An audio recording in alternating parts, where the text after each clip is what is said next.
বাংলাদেশ নামটা শুনলে কি মনে হয়? অবিশ্বাস্য অর্থনৈতিক অগ্রগতির এক গল্প, নাকি বৈষম্যে জর্জরিত এক বিপজ্জনক ভবিষ্যতের সতর্কবার্তা? সত্যি বলতে দুটোই। আজ আমরা বাংলাদেশের অর্থনীতির সেই জটিল ধাঁধাটা বোঝার চেষ্টা করব, যা গত ৫৪ বছর ধরে চলে আসছে। আচ্ছা, চলুন গল্পের দুটো দিকই একটু দেখি। একদিকে জন্মের সময় যাকে বলা হয়েছিল তলাবিহীন ঝুড়ি, সেই দেশটাই আজ সারা বিশ্বের কাছে এক অর্থনৈতিক বিস্ময়।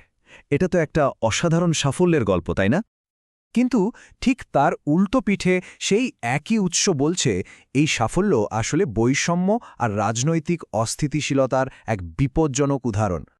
এখানেই তো আসল প্রশ্নটা চলে আসে, দুটো কথাই একসাথে সত্যি হয় কিভাবে? এই আপাত স্ববিরোধিতা বা প্যারাডক্সের পেছনে আসল গল্পটা ঠিক কি? এই জটিল জট খুলতে আমরা কয়েকটা ধাপে এগোব।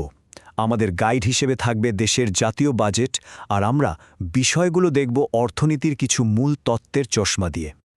তো এই গল্পের গভীরে যেতে হলে সবার আগে আমাদের তাকাতে হবে জাতীয় বাজেটের দিকে। কারণ বলা হয় একটা দেশের নীতি আর আদর্শের সবচেয়ে নির্ভরযোগ্য আয়না হল তার বাজেট।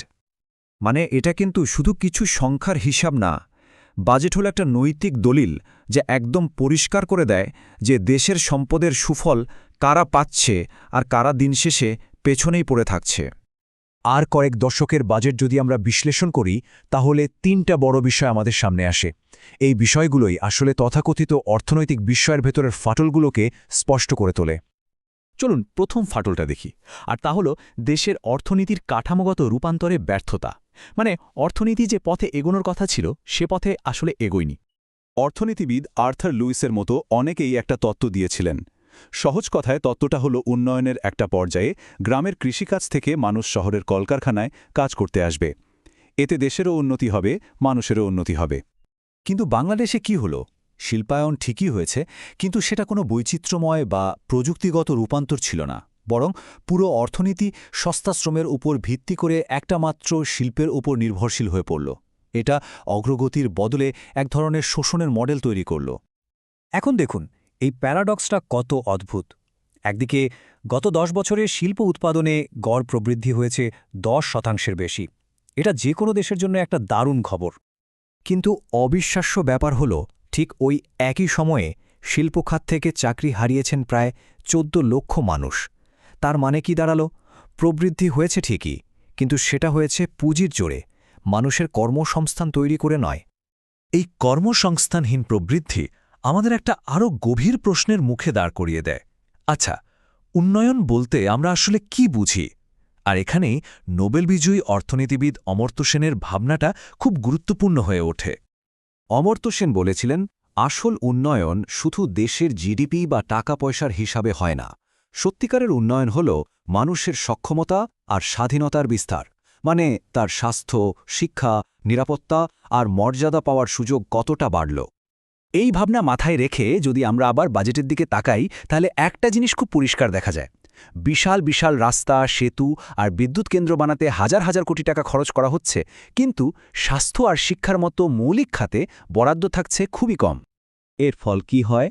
যখন একটা দেশের সরকার মানুষের সক্ষমতা বাড়ানোর চেয়ে ইট সিমেন্টের উন্নয়নের দিকে বেশি নজর দেয়, তখন সেই উন্নয়নের সুফল শুধু মুষ্টিমেয় কিছু মানুষের হাতেই জমা হয়, আর দেশের বেশিরভাগ মানুষের সম্ভাবনা বিকাশের পথটাই বন্ধ হয়ে যায়। তো প্রশ্নটা হলো, এই উন্নয়নের সুফলগুলো যদি সবার কাছে না পৌঁছায়, তাহলে সেগুলো যাচ্ছেটা কথায়? আর এটাই আমাদের আলোচনার পরের ধাপে নিয়ে আসে বৈষম্যের কলাকৌশল। অর্থনীতির একটা বিখ্যাত তত্ত্ব আছে, নাম কুজনেটস কার্ভ। তত্ত্বটা বলে যে একটা দেশ যখন উন্নত হতে শুরু করে, তখন প্রথমে আয় বৈষম্য বাড়ে, কিন্তু একটা সময়ের পর সেটা আবার কমতে শুরু করে। কিন্তু বাংলাদেশে কি হচ্ছে? বৈষম্য বাড়ছে তো বাড়ছেই, কমার কোনো লক্ষণই নেই। উৎসটির মতে এটা কোনো দুর্ঘটনা নয়, বরং এটা যেন এই সিস্টেমেরই একটা অংশ। কালো টাকা সাদা করার সুযোগ, ব্যাংকিং খাতে অস্বচ্ছতা আর ক্ষমতাবানদের কর ফাঁকি দেওয়ার সুযোগ, এই সব কিছু মিলেই এমন একটা ব্যবস্থা তৈরি হয়েছে যা সম্পদকে শুধু ওপরের দিকেই ঠেলে দেয়, অনেকটা কার্ল মার্কসের সেই পুঁজি সঞ্চয়নের তত্ত্বের মতোই। আর এর ফল কি হয়েছে দেখুন। দেশের মোট জাতীয় আয়ের 41%ই যাচ্ছে সবচেয়ে ধনী 10% মানুষের পকেটে। আর অন্যদিকে সবচেয়ে গরিব 10% মানুষ পাচ্ছে মাত্র 1.3%। ব্যবধানটা একবার ভাবুন।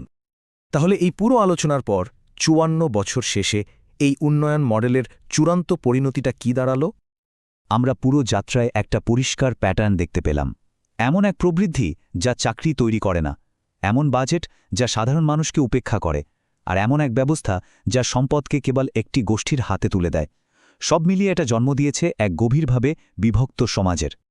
আর তাই উচ্চে এই সিদ্ধান্তে পৌঁছেছে যে এই মডেলটা শুধু অন্যায়পূর্ণ বা বৈষম্যমূলকই নয়, বরং এটা অর্থনৈতিক, সামাজিক আর রাজনৈতিকভাবেও আত্মঘাতী।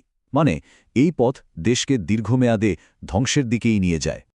আর সবশেষে এই আলোচনাটা আমাদের একটা মৌলিক প্রশ্নের সামনে এনে দাঁড়ায়। আচ্ছা, একটা দেশ যদি ধনী হয়, তার জিডিপি যদি বাড়ে, কিন্তু সেই দেশের সাধারণ মানুষ যদি আরও বেশি স্বাধীনতা, নিরাপত্তা বা মর্যাদা না পায়, তাহলে কি তাকে সত্যিকারের উন্নয়ন বলা চলে? প্রশ্নটা রইল।